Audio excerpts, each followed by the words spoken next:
पार्वती हर हर महादेव.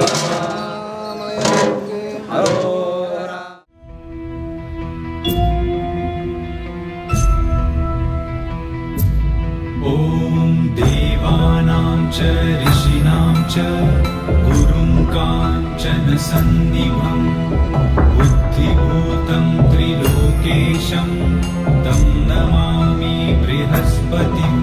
ॐ देवानां च ऋषीणां च गुरुं काञ्चन सन्निभं बुद्धिभूतं त्रिलोकेशं तं नमामि बृहस्पतिम्.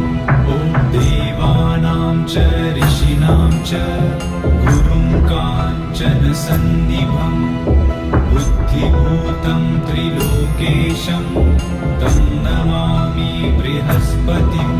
ॐ देवानां च ऋषीणां च गुरुं काञ्चन सन्निभं बुद्धिभूतं त्रिलोकेशं तं नमामि बृहस्पतिम्. ॐ देवानां च ऋषीणां च गुरुं काञ्चन सन्निभं बुद्धिभूतं त्रिलोकेशं तं नमामि बृहस्पतिम्. ॐ देवानां च ऋषीणां च गुरुं काञ्चन सन्निभं बुद्धिभूतं त्रिलोकेशं तं नमामि बृहस्पतिम्. ॐ देवानां च ऋषीणां च गुरुं काञ्चन सन्निभं बुद्धिभूतं त्रिलोकेशं तं नमामि बृहस्पतिम्. ॐ देवानां च ऋषीणां च गुरुं काञ्चन सन्निभं बुद्धिभूतं त्रिलोकेशं तं नमामि बृहस्पतिम्. ॐ देवानां च ऋषीणां च गुरुं काञ्चन सन्निभं बुद्धिभूतं त्रिलोकेशं तं नमामि बृहस्पतिम्.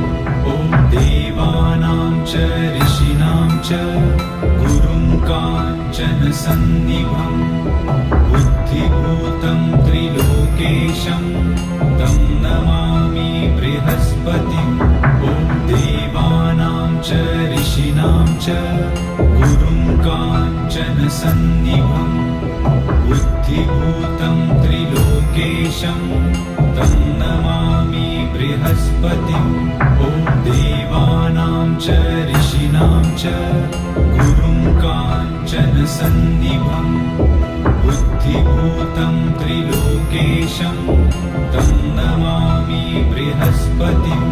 ॐ देवानां च ऋषीणां च गुरुं काञ्चन सन्निभं बुद्धिभूतं त्रिलोकेशं तं नमामि बृहस्पतिम्.